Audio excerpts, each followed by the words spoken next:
हम भी और छोर देखने चले थे, हमको भी नहीं मिला।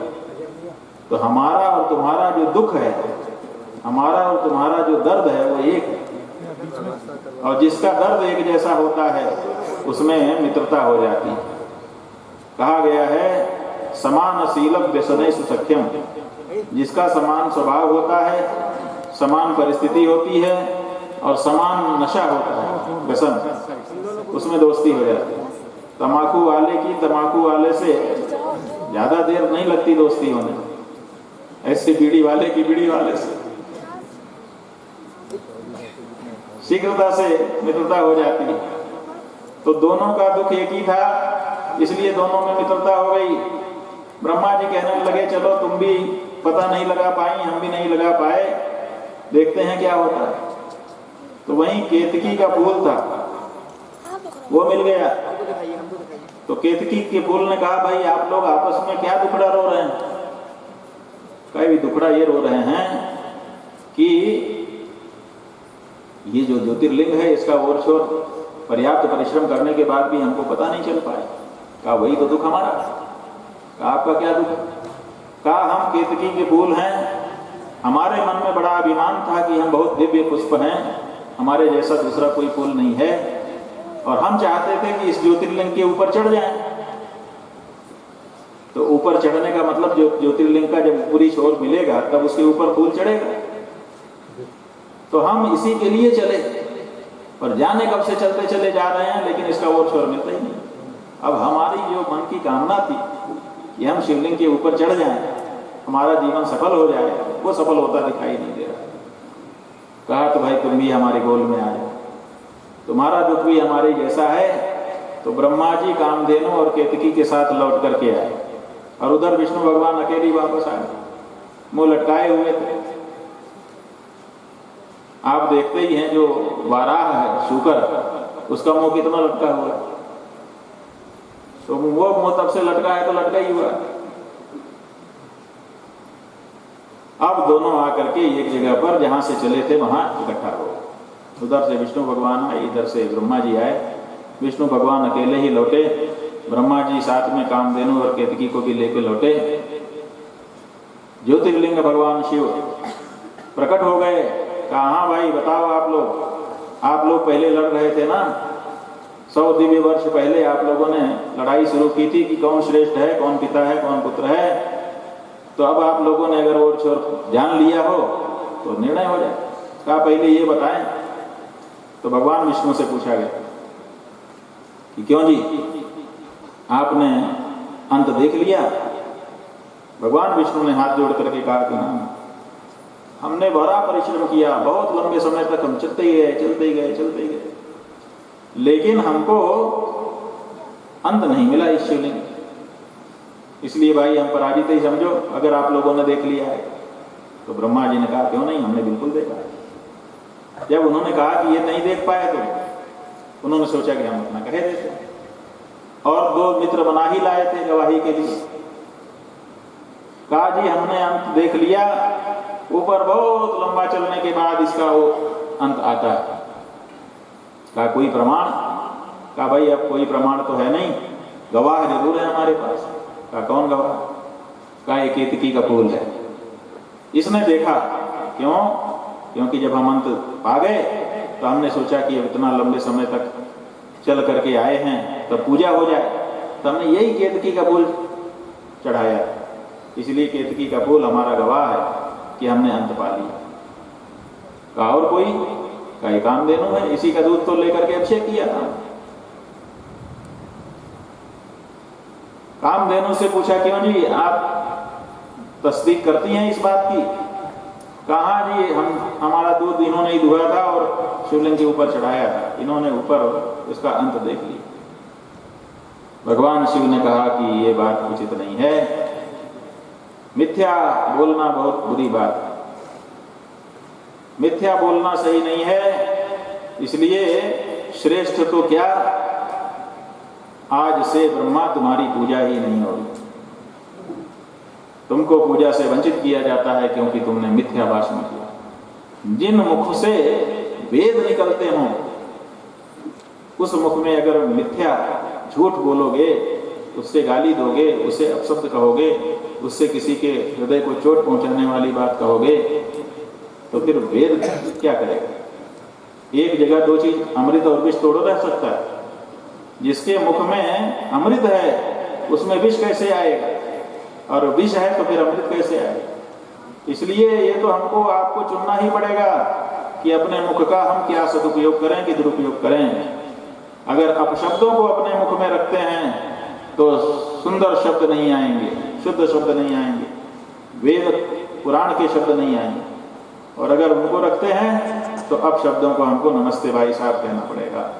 ये अब आपसे एक आध दिन 2 दिन भले अवसर दे दो कि आज इतनी गाली देना है दे लेंगे, रिकॉर्डिंग करके सुनने के लिए रख लो, लेकिन उसके बाद ये तय कर दो कि अब मेरे मुख से वेद मंत्र निकलेंगे, पुराणों के श्लोक निकलेंगे, आशीर्वाद के, सद्भावना के, शुभकामना के शब्द निकलेंगे। किसी को चोट पहुंचाने वाला वाक्य मेरे मुंह से आज के बाद नहीं निकलेगा।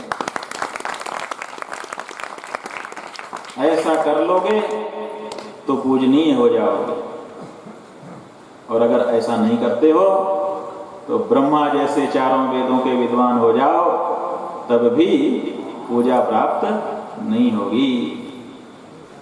यदि इच्छसि वशीकर्तुं जगत एकेन कर्मणा परापवाद सस्येभ्यः चरंतीं गां निवारय। नीतिकार कहते हैं कि अगर किसी एक काम के द्वारा पूरे संसार को अपने वश में कर लेना चाहते हो तो एक ही काम करो कि आपकी जो वाणी रूपी गाय है ना, ये दूसरे की निंदा रूपी फसल को चरने न चली जाए। होता क्या है, अरे बहनी देखा इनके कैसे लक्षण, यहीं से तो बात शुरू होती। अरे गुण भी तो है उसमें, ये तो आपकी दृष्टि है कि आप दोष देख रहे हैं कि गुण देख रहे हैं। ऐसा कोई व्यक्ति संसार में नहीं है जिसमें कुछ गुण ना हो, और ऐसा कोई व्यक्ति नहीं है जिसमें कुछ दोष ना हो। ये संसार सत्यानृत्य मृथुनी कृत्य, अच्छी और बुरी दोनों चीजों को मिला करके गूंथ करके बनाया गया है। इसलिए इसमें सब में कुछ गुण कुछ दोष दिखाई देंगे। अब हमारा काम क्या है कि हम क्या चुने।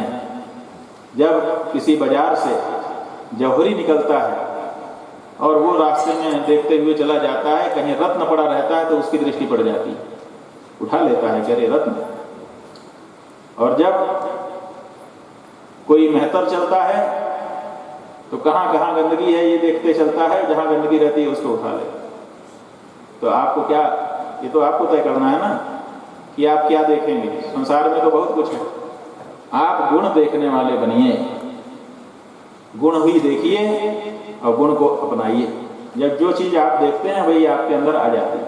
इसलिए जो गलत बात है उसकी तो बात ही मत करो, क्योंकि अगर बात करोगे तो धीरे धीरे बात करते करते वो आपके अंदर पहुंच जाएगी। इसलिए सदा सत्संग में रहना चाहिए, सुवाक्यों को सुनना चाहिए, सत्शास्त्रों का वाचन करना चाहिए, ताकि सब अच्छा ही अच्छा हमारे अंदर प्रवेश करे। तो मिथ्या बोलने के कारण 4 वेदों के विद्वान आदि देव, जिनके हृदय में भगवान नारायण ने वेद का उपदेश किया, जगत गुरु ब्रह्मा, वो भी अपूजनीय हो गए। और वो जो 2 गवाह आए थे उनको भी भगवान शिव ने शाप दे दिया कि जाओ केतकी के फूल आज से तुम देवताओं को चढ़ोगे ही। देवताओं के लिए निषिद्ध कर दिया गया।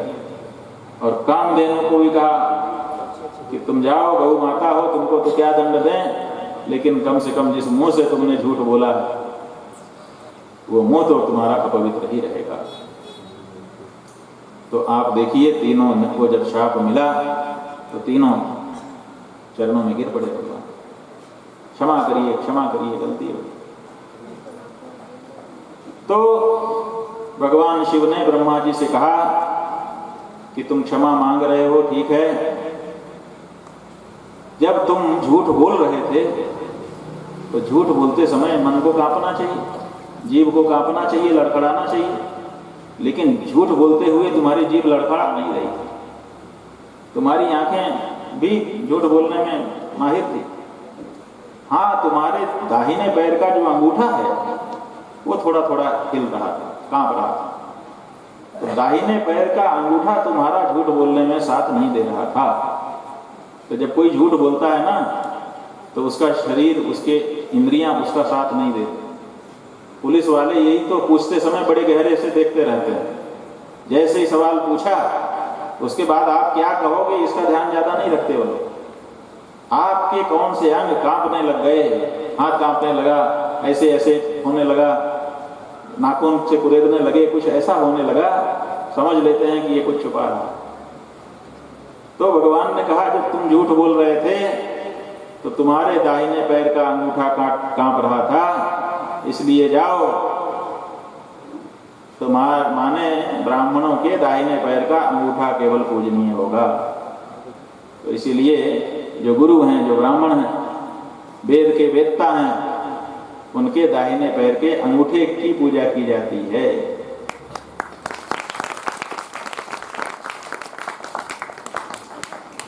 कहा महाराज कोई जगह, तो बता दिया कि पुष्कर नाम का एक तीर्थ है, वहां पर देवी गायत्री हैं, वहीं पर तुम्हारी पूजा होगी, इसके अलावा और कहीं नहीं होगी। तब से भगवान विष्णु के मंदिर, भगवान शिव के मंदिर सब जगह मिलेंगे, ब्रह्मा जी का मंदिर नहीं मिलता। उनकी केवल पुष्कर में पूजा होती है। और जो चल विद्वान हैं वेद के, वेद वेदांत के ज्ञाता, उनके केवल दाहिने पैर के अंगूठे की पूजा होती है, क्योंकि वही झूठ बोलते समय कांपा था। उसने इनकार कर दिया झूठ बोलने से कि मैं झूठ नहीं बोलना चाहूंगा, इसलिए वो अंग पूजनीय हो गए। तो पैर का अंगूठा भी अगर झूठ बोलने से इनकार करे तो पूजनीय हो जाता है। अगर आप समूचे के समूचे झूठ बोलने से इनकार कर दो तो आप कितने पूजनीय हो जाओगे।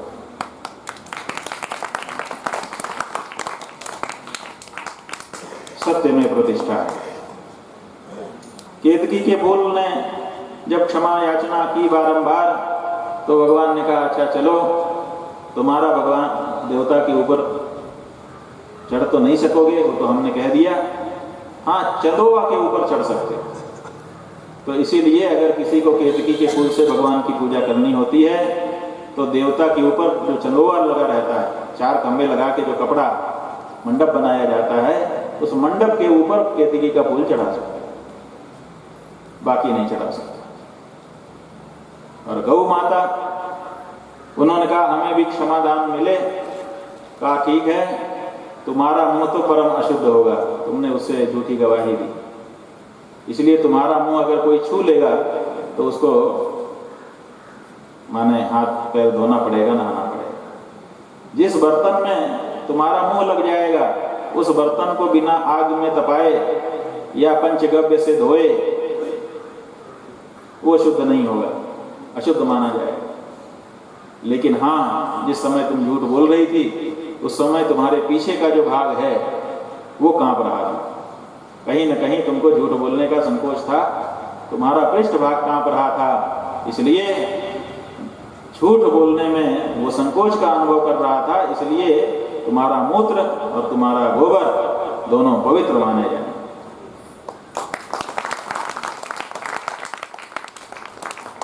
और इस तरह से निर्णय हुआ कि कौन श्रेष्ठ है। तो ब्रह्मा जी के उत्पत्ति के प्रसंग में पुराण में ये कथा है। इसी तरह से और भी अनेक स्थानों पर ब्रह्मा जी की उत्पत्ति के संबंध में कथा आती है। वैज्ञानिक लोग भी ये बात बताते हैं कि जिस बर्तन में गाय मुंह लगा देती है उसमें रोग के कीटाणु आ जाते हैं, और अगर उसी बर्तन को गोबर से मांज दिया जाए या गोमूत्र से धो दिया जाए तो फिर वो रोग के कीटाणु दूर हो जाते हैं। इसीलिए आजकल फिनाइल चल गया है रोग के कीटाणुओं को भगाने के लिए। लोग फिनाइल डाल करके उससे पोछा लगा रहे हैं, लेकिन आप क्या करते थे? गाय के गोबर से लीप देते थे, गोमूत्र छिड़क देते थे, उतने मात्र से रोग के कीटाणु दूर हो जाते थे। वैज्ञानिक भी इस बात को प्रमाणित करते हैं। तो हमारे शास्त्रों में जो बातें हैं वो प्रमाणित हैं। एक कल्प भेद से एक ब्रह्मा जी की उत्पत्ति का प्रसंग ये भी आता है कि जब कल्पांत हुआ तो सारा संसार क्रमशः अपने अपने कारण में लीन हो गया।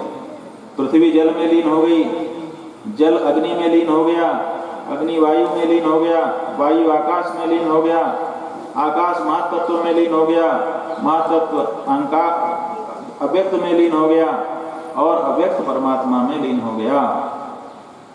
इस तरह से पृथ्वी से लेकर मूल प्रकृति तक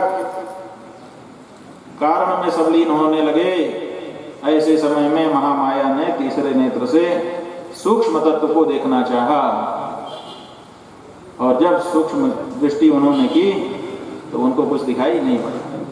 तब उन्होंने ब्रह्मा जी की उपासना की।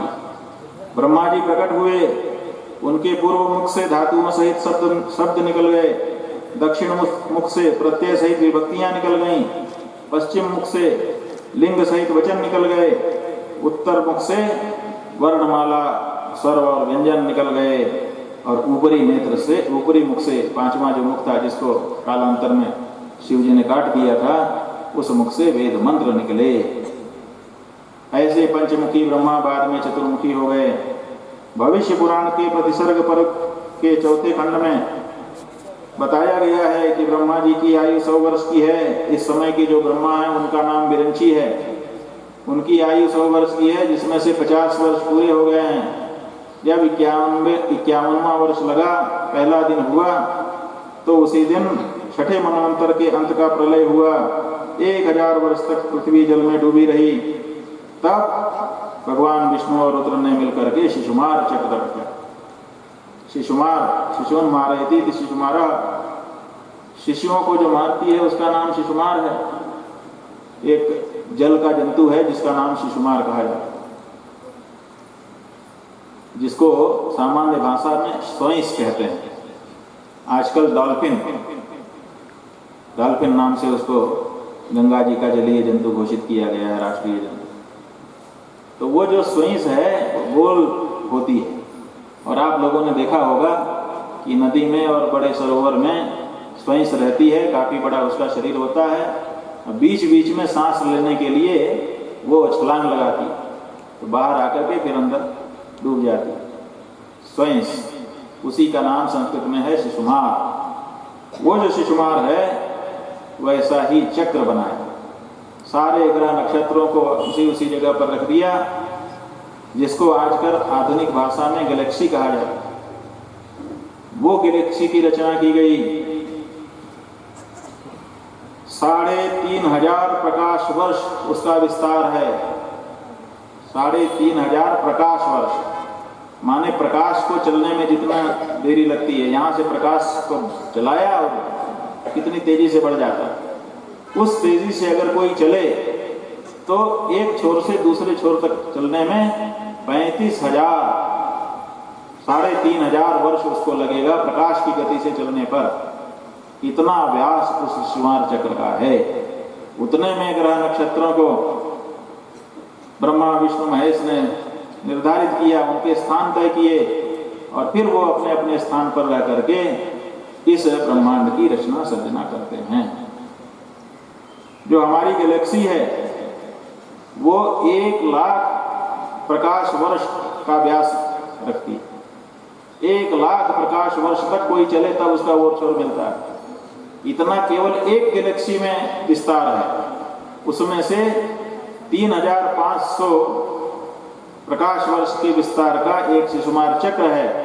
उस चक्र को निर्मित किया, उसी में सब ग्रहों नक्षत्रों को तारागणों को स्थापित किया और उसी में फिर नवग्रह निकले, उसी में से धरती, उस पर हम लोगों को निर्मित किया। ये ब्रह्मा जी का कार्य। केवल नरसिंहपुर नहीं बनाया उन्होंने, केवल मध्य प्रदेश नहीं बनाया, केवल भारत नहीं बनाया, केवल जो वर्ल्ड का ग्लोब आप देखते हो इतना ही नहीं बनाया। ये तो बहुत छोटा है, ये तो तिल के बराबर है। या कहें जैसे मैदान में आप जाते हैं तो बालू रहती है, तो बहुत सारी बालू, रेगिस्तान जितना बड़ा है उस रेगिस्तान में से बालू का एक कण उठा लो तो वो जितना बड़ा उस पूरे रेगिस्तान के अंदर है, समझ लो उतना ही बड़ा ये हमारा विश्व है, इससे ज्यादा नहीं। इसीलिए तो अनंत शब्द कहा गया। अनंत ये निर्मिति ब्रह्मा जी की है, कोई सामान्य गुरु नहीं है कि आओ भैया काना बाती कुर तू चेला मैं गुरु, ऐसा वाला मामला नहीं है। मामला जो है बहुत बड़ा है। इतना बड़ा निर्माण ब्रह्मा जी ने किया। कैसे किया? भगवान नारायण से ज्ञान प्राप्त करके किया। ये ज्ञान की महिमा है, ब्रह्मा जी की नहीं है। अगर ब्रह्मा जी को ज्ञान न मिलता गुरु का तो ब्रह्मा जी समर्थ होते? ब्रह्मा जी जब आविर्भूत हुए तो वो उनको कुछ सूझ ही नहीं रहा था कि मैं क्या हूं, कौन हूं। मधुकैटभ आए तो भागे थे कि नहीं? वही ब्रह्मा जी इतने बड़े ब्रह्मांड, अनंत ब्रह्मांडों की रचना करने में समर्थ हो जाते हैं, तो ये ज्ञान का प्रभाव है। वो ज्ञान गुरु से मिला हुआ ज्ञान है, इसलिए गुरु का बड़ा महात्म। अन्यत्र मिलता है ब्रह्मा जी के बारे में कि जब उन्होंने आविर्भाव के बाद चारों तरफ देखा कि मैं कौन हूं, कहाँ हूं, तो उनके चारों दिशा में देखने के कारण चार मुख हो गए। और फिर उन्होंने सोचा कि आखिर पता तो लगाना होगा कि मैं कहाँ हूं, कौन हूं। तो कुछ पता लग नहीं रहा था, तो उन्होंने सोचा कि मैं इस कमल के ऊपर बैठा हूं, ये कमल इसकी नाल के ऊपर खड़ा है, तो फिर नाल भी कहीं ना कहीं गड़ी होगी। तो नाल के अंदर मैं प्रवेश करके चलता हूं, जहां नाल का अंत होगा, धरती होगी, उसको देखूंगा, और फिर उसको देख करके उसका जो आधार होगा उसको देखूंगा। आखिर किसी न किसी के आधार पर तो ये सब कुछ टिका हुआ है। वो जगदाधार कौन है? तो मैं अपने आधार को देखूं पहले। तो आधार को देखने के लिए